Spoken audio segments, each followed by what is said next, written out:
말씀 나누겠습니다. 오늘 말씀은 좀 길고 내용도 많으니까요. 필기하면서 들으시기를 좀 추천하고요.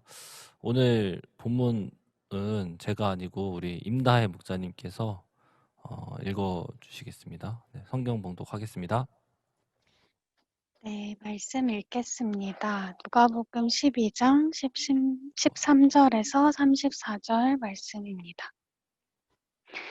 무리 중에 한 사람이 이르되 선생님 내 형을 명하여 유산을 나와 나누게 하소서 하니 이르시되 이 사람아 누가 나를 너희의 재판장이나 물건 나누는 자로 세웠느냐 하시고 그들에게 이르시되 삼가 모든 탐심을 물리치라 사람의 생명이 그 소유에 넉넉한 데 있지 아니하니라 하시고 또 비유로 그들에게 말하여 이르시되 한 부자가 그 밭에 소출이 풍성하매 심중에 생각하여 이르되 내가 곡식 쌓아둘 곳이 없으니 어찌할까 하고 또 이르되 내가 이렇게 하리라 내 곡간을 헐고 더 크게 짓고 내 모든 곡식과 물건을 거기 쌓아두리라 또 내가 내 영혼에게 이르되 영혼아 여러 해 쓸 물건을 많이 쌓아두었으니 평안히 쉬고 먹고 마시고 즐거워하자 하리라 하되 하나님은 이르시되 어리석은 자여 오늘 밤에 내 영혼을 도로 찾으리니 그러면 내 준비한 것이 누구의 것이 되겠느냐 하셨으니 자기를 위하여 재물을 쌓아두고 하나님께 대하여 부요하지 못한 자가 이와 같으니라. 또 제자들에게 이르시되 그러므로 내가 너희에게 이르노니 너희 목숨을 위하여 무엇을 먹을까 몸을 위하여 무엇을 입을까 염려하지 말라. 목숨이 음식보다 중하고 몸이 의복보다 중하니라. 까마귀를 생각하라. 심지도 아니하고 거두지도 아니하며 골방도 없고 창고도 없으되 하나님이 기르시나니 너희는 새보다 얼마나 더 귀하냐. 또 너희 중에 누가 염려함으로 그 키를 한 자라도 더할 수 있느냐. 그런즉 가장 작은 일도 하지 못하면서 어찌 다른 일들을 염려하느냐. 백합화를 생각하여 보라. 실도 만들지 않고 짜지도 아니하느니라.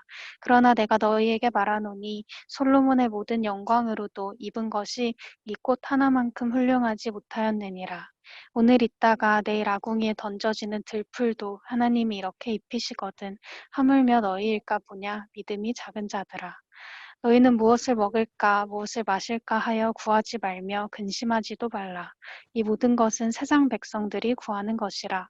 너희 아버지께서는 이런 것이 너희에게 있어야 할 것을 아시느니라. 다만 너희는 그의 나라를 구하라. 그리하면 이런 것들을 너희에게 더하시리라. 적은 무리여 무서워 말라. 너희 아버지께서 그 나라를 너희에게 주시기를 기뻐하시느니라. 너희 소유를 팔아 구제하여 낡아지지 아니하는 배낭을 만들라. 곧 하늘에 둔 바 다함이 없는 보물이니 거기는 도둑도 가까이 하는 일이 없고 좀도 먹는 일이 없느니라.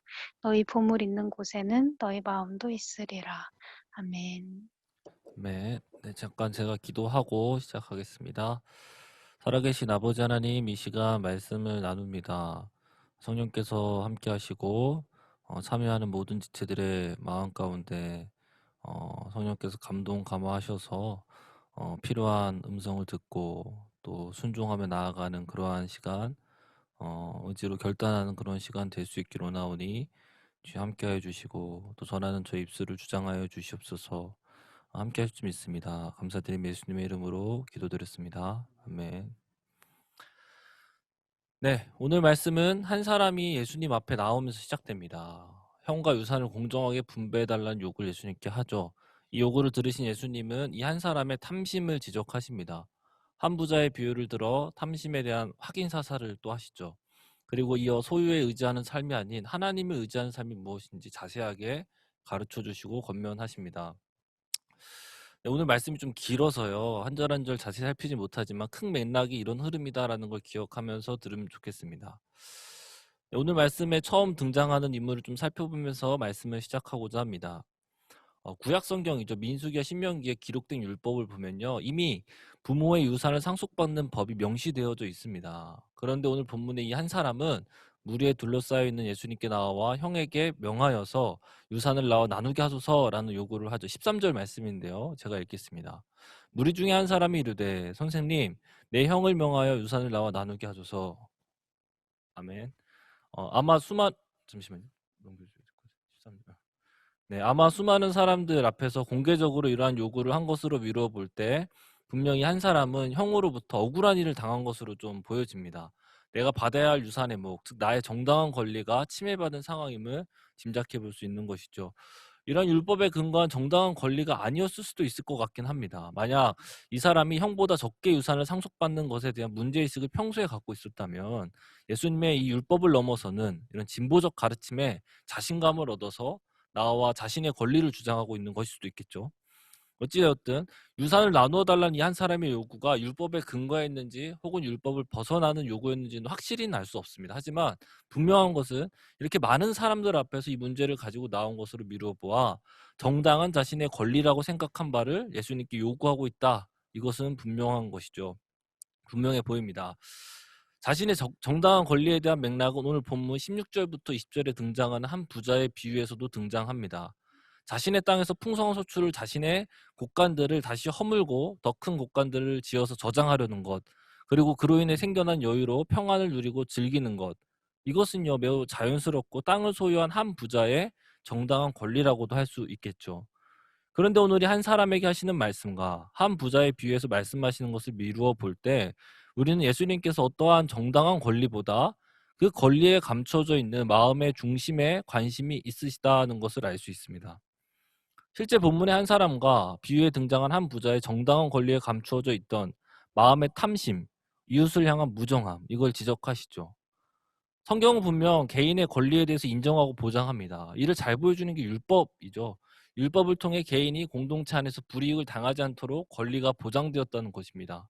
즉, 개인이 가지는 권리가 중요하지 않은 것은 아니라는 것이죠. 하지만 오늘 본문의 가르침은 이 권리보다 더 중요한 것이 있다는 것입니다. 저희 회관을 보면 잘 모르실 수도 있는데 저희 회관 주차장이 되게 많아요. 한 차가 6대에서 7대까지는 주차 가능한데요.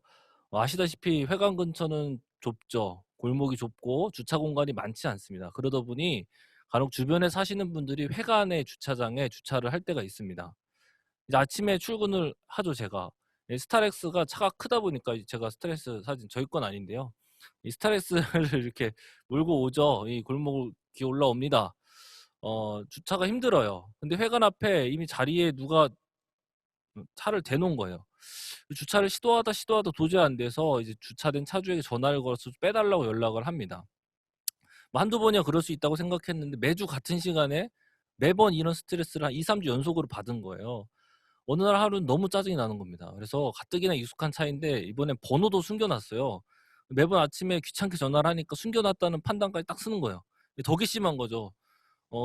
게다가 이 사람이 이분이 이전에 후배 간사님들이 몇 차례 "여기 주차하면 안 된다."라고 이야기를 이미 했었다라고 얘기한 것도 막 생각이 납니다.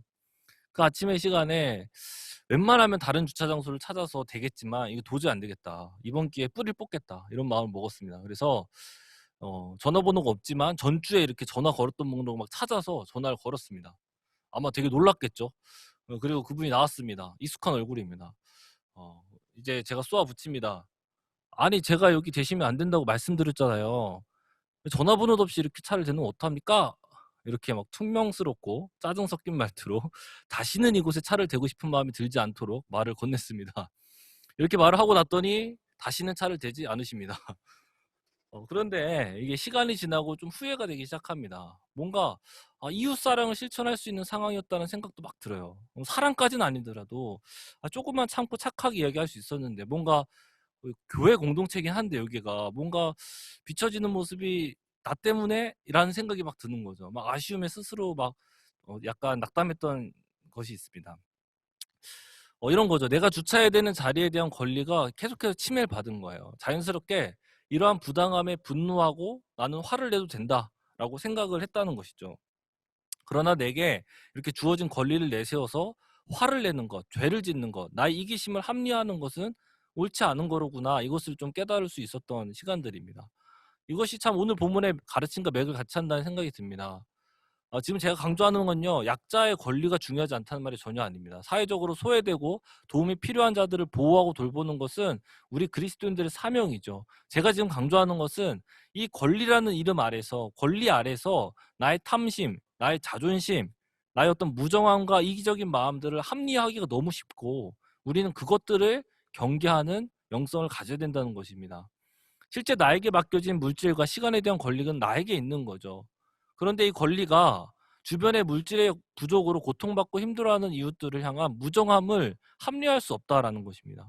대학생으로서 앞으로의 사회인으로서 우린 권리가 주어지고 또 주어질 것입니다.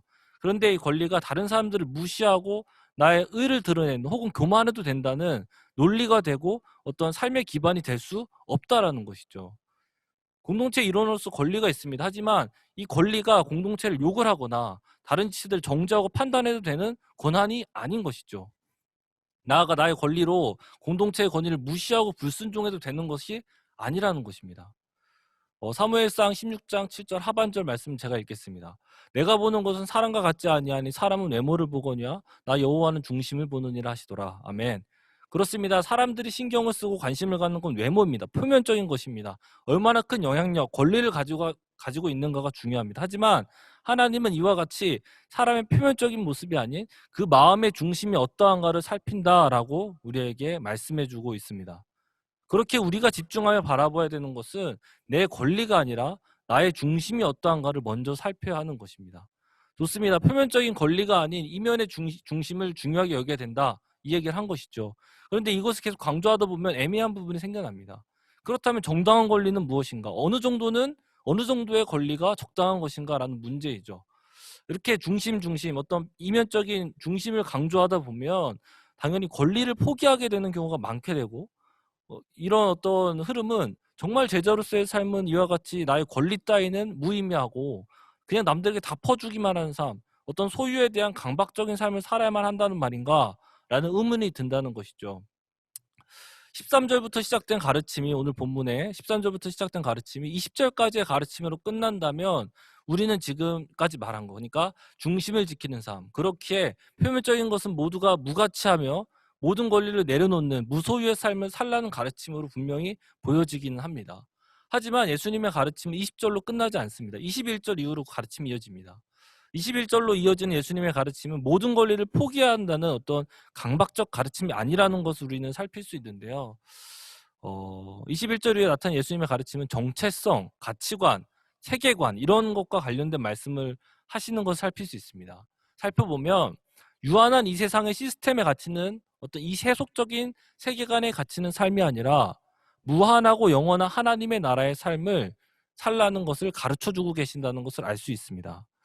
말씀이 길어서 하나하나 풀진 못하지만 좀 요약을 해보자면 세계관의 변혁을 일으키는 가르침이다 이렇게 좀 볼 수 있는데요. 그러니까 유한한 세상에서의 이 시스템, 세속적인 이 세계관에서는 제한된 자원을 갖습니다. 그렇기에 그 제한된 자원의 권리를 쟁취해야 하고 내가 가진 권리를 지켜내야 되는 것이 되는 것이죠. 무엇을 먹을까, 무엇을 마실까를 쟁취해내고 보호해야 되기 때문에 긴장을 늦출 수가 없고 계속된 염려와 근심으로 살아갈 수밖에 없는 것입니다. 이것을 예수님은 30절에 이런 것은 세상 백성이 구하는 것이다 라고 말씀하십니다. 즉, 이 세상을 의지하는 사람들, 유한한 세상의 시스템 안에 갇혀서 살아가는 사람들의 모습이다 라는 것을 가르쳐주고 있으신 것이죠. 예수님께서는 이러한 차원의 세계관을 벗어나서 새로운 세계관인 하나님 나라에서의 삶을 제시하고 계십니다. 이 하나님 나라에서의 삶은 권리는 내가 쟁취하여 확장해야 하고 사수해야 되는 것이 아니죠. 무한하시고 영원하신 하나님으로부터 주어지는 것입니다. 그렇게 어떤 권리를 갖기 위한 노력이 아니라 주어진 권리를 잘 사용하는 것에 초점이 맞춰집니다.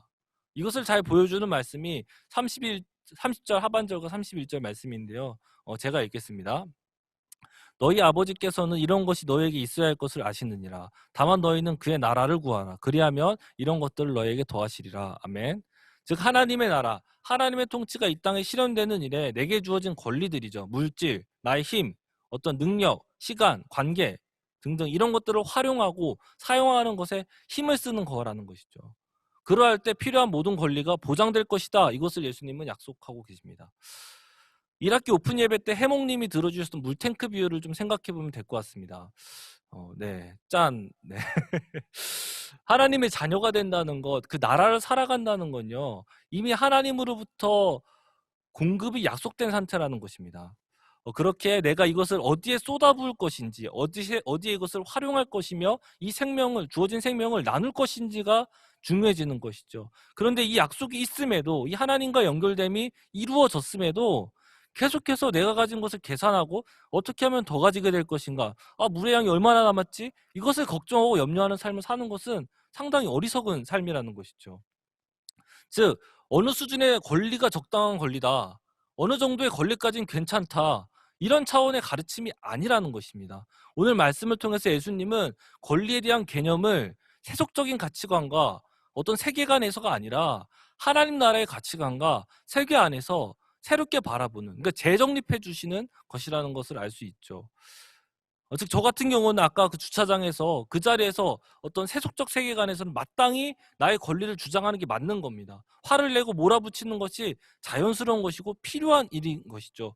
하지만 이 상황을 하나님 나라의 세계관으로 마주하게 되면 적어도 친절하게, 혹은 주차장에 대한 권리를 사용함으로써 뭐 주차 시간이 언제 가능한지를 알려드린다던가, 어떤 맡기신 권리를 통해서 어떤 하나님 나라를 이렇게 실현해가는, 조금이나마 실현해가는 그런 자리가 될 수 있는 것이죠. 이와 같이 나의 것이라 생각하는 나의 권리에 대한 개념이 이렇게 세간이 바뀜으로써 달라지게 되는 것입니다.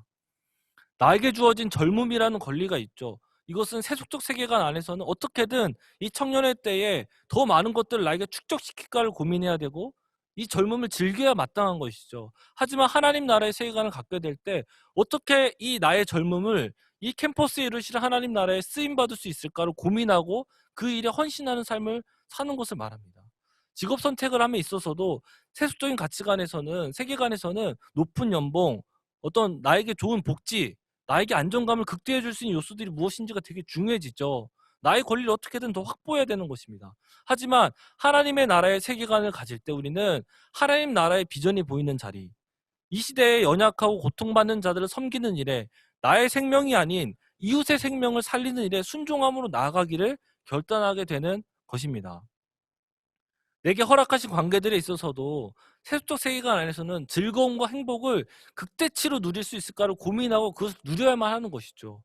하지만 하나님 나라의 세계관을 가지게 될 때 이러한 나에게 주신 이 관계 가운데 어떻게 하나님의 영광이 드러날지를 고민하는 것입니다. 공동체의 지체들에게 어떻게 덕이 될지를 고민하고요. 이 관계를 통해서 어떻게 하나님의 나라를 이루어가는 동역을 이루어갈까, 이것을 고민하는 삶이 되어진다는 것입니다. 이와 같이 우리는 하나님 나라의 세계관을 가지게 될 때 내가 당연하게 여겼던 나의 권리들, 나의 행복과 나의 안정감, 나의 미래, 이런 것들을 지키고 더 획득하기 위함이 아니라 하나님의 뜻을 이 땅 가운데 이루는데 쓰임받는 것들로 나에게 주어진 권리가 바뀌어지는 것입니다. 분명합니다. 세속적 세계관에서 나의 권리를 누리는 것이 되게 지혜로워 보입니다. 즐거워 보입니다. 하지만 성경은요, 그 삶은 허무하다, 염려와 불안과 두려움이 가득하다고 우리에게 분명히 경고하고 알려주고 있습니다. 반면 하나님 나라의 세계관, 즉 나의 권리를 하나님의 나라를 위해 사용하는 그 삶은 자극적이진 않지만 평안하며 아쉬움을 채우고도 남는 참 만족이 있고 공허가 아닌 영원한 생명이 가득할 것이다라고 우리에게 약속하고 있는 것입니다.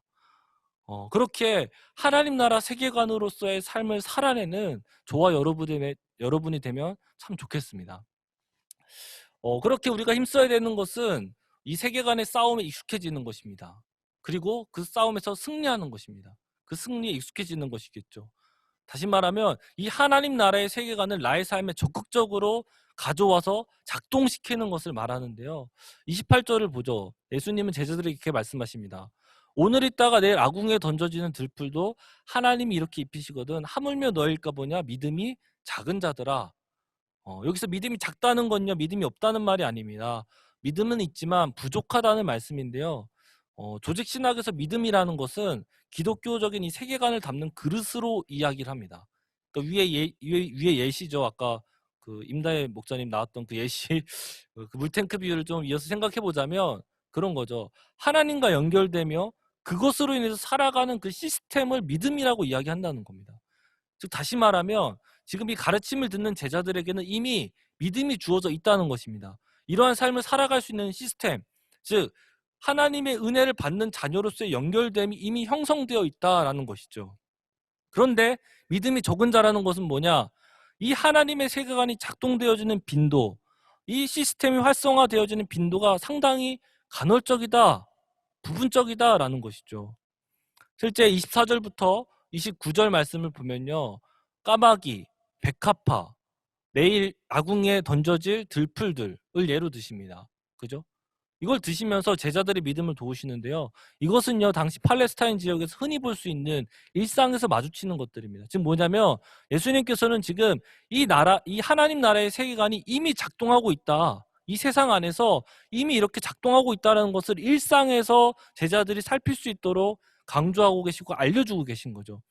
이러한 세계관이 일상의 삶에서 충분히 계시되고 있다. 이것을 보라는 것입니다. 즉 너희의 삶의 일상에서 그 믿음을 활성화시키고 하나님 나라의 세계관을 살아내는 삶을 나아가야 한다. 이것을 우리에게 가르쳐주고 계신 것이죠. 그렇게 우리는 좀 더 구체적으로 하나님 나라 세계관이 어떻게 그럼 우리의 삶에서 작동되어지는가까지 우리는 살펴볼 수 있습니다. 그것에 대한 말씀이 34절 말씀 보면 좀 알 수 있는데요. 바로 의지적 순종을 가져가는 것입니다. 제가 읽겠습니다. 너희 보물이 있는 곳에는 너희 마음도 있으리라. 아멘. 여기서 이 말씀의 원어의 의미를 담아서 해석을 하면 이렇게 해석이 됩니다. 돈의 사용의 자취를 따라가라. 그리하면 너희의 마음도 거기에 가 있게 될 것이다. 혹은 마음은 금전의 투자를 따라간다. 이렇게 해석이 됩니다. 즉 잘 생각해 보세요. 34절의 가르침은요.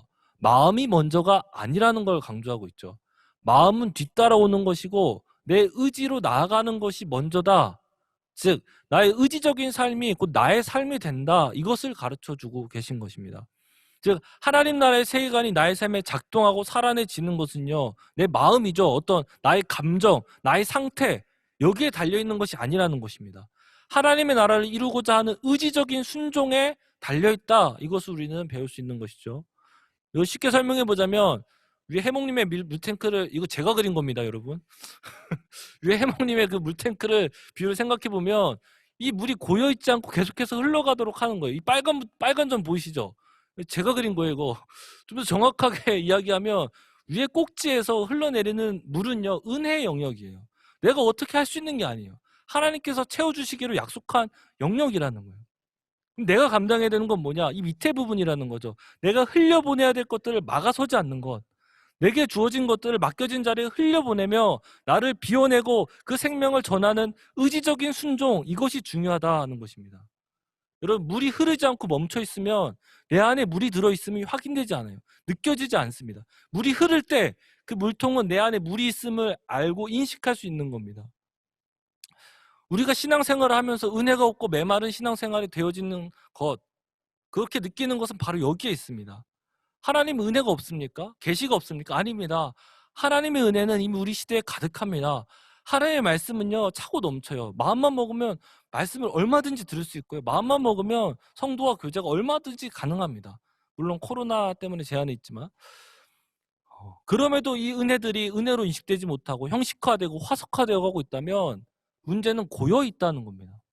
내가 내게 주어진 은혜를 흘려보내고 있지 않기 때문이라는 거죠. 고인물이 되고 아무리 선한 것이 내 안에 가득 들어왔어도 결국 나의 죄성과 나의 이기적인 자아가 그것들을 다 먹어치우고 오염시키고 변질시켜버리는 것입니다. 이것은 오늘 본문에서만 나타난 원리가 아닙니다. 성경에서는요, 이런 감정적인 차원, 어떤 나의 상태의 어떤 상태적인 어떤 문제보다 이런 감정을 거스르는 의지적 차원에서의 초점을 맞추는 것을 볼 수 있는데요. 대표적인 예로 아들을 번제로 드리라는 말씀에 순종한 아브라함의 순종을 볼 수 있습니다. 그죠? 그리고 자기를 부인하고 십자가를 지는 삶을 가르치는 제자도를 잘 보면 감정적인 어떤 충동에 의한 삶이 아니라는 건 분명해 보이는 것이죠. 물론 하나님은 우리의 상황, 나의 마음을 다 아십니다. 그래서 지쳐있거나 낙담해 있을 때 분명 우리를 위로하시고 우리에게 힘을 주십니다. 그런데 우리는 잘 기억해야 돼요. 이것은요, 은혜라는 거예요. 위에서 내려오는 거죠. 그렇기 때문에 우리가 집중하는 건요, 집중해야 되고 힘써야 되는 것은 하나님의 나라가 이루어지는가? 지금 내 삶에서, 내 주변에서, 이 시대 가운데 하나님의 나라가 이루어지는가에 대한 집요하고 끈질긴 의지적 순종이 우리에게 있어야 되는 것입니다. 거기에 힘을 쓰고 그것에 집중해야 된다는 것이죠. 여러분, 하나님 분명 약속하십니다. 31절 말씀. 다만 너희는 그의 나라를 구하라. 그리하면 이런 것들을 너에게 더하시리라. 아멘. 사랑하는 우리 서대문 예수 지체 여러분, 저는 정말로 저를 포함한 우리 공동체 지체들이 이러한 신앙의 비밀, 하나님의 은혜를 누리는 비밀을 함께 경험해 보면 좋겠습니다. 공동체에서 내가 준비되지 않아서 이웃에게 계속해서 고통을 주고 있다면, 부모님에게 계속해서 상처를 주고 있다면 그건요 올바른 신앙이 아니라는 거예요. 어떻게든 이웃과 부모님을 향한 상처를 주는 것을 멈춰서기를 어떻게든 노력하는 것, 이게 신앙이라는 거죠. 내 마음이 준비되지 않아서 양을 섬기고 사랑하지 못한다? 이건요 올바르지 않습니다. 마음이 준비되어 나아가는 게 더 이상한 거예요, 사실. 기도함으로 하나님의 뜻을 알고 동의하는 시간은 분명 필요합니다. 하지만 내가 완벽한 목자로 준비되어 나아간다는 게 더 이상하다는 것이죠. 내가 미흡하고 내가 아직 연약하지만 양을 섬기고 사랑하는 것에 순종함으로 나아가는 것, 의지적으로 나아가는 것, 이것이 신앙인 것입니다. 개인 경건에도 적용되겠죠. 내가 오늘 기도할 기분이 아니라고, 오늘은 말씀 읽고 싶지 않다고, 지쳤다고 결단한 어떤 경건의 시간을 건너뛰는 것, 이게 신앙이 아니라는 거예요. 피곤하고 정말 기도실에 가서 지쳐 쓰러져 잠들지라도 결단한 그 자리를 지켜가는 것, 이게 진짜 신앙이라는 것입니다.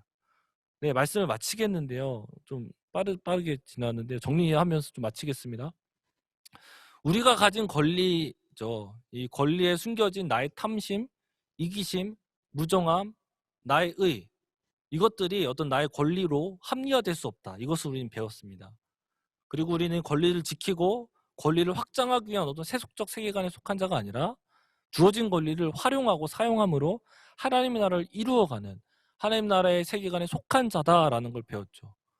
그렇게 우리는 간헐적 하나님 나라의 세계관을 살아내는 삶이 아니라 의지적 순종의 자세를 견지함으로 지속적으로 삶의 모든 영역에서 하나님 나라의 세계관을 작동시키는 그런 삶을 살아가야겠습니다.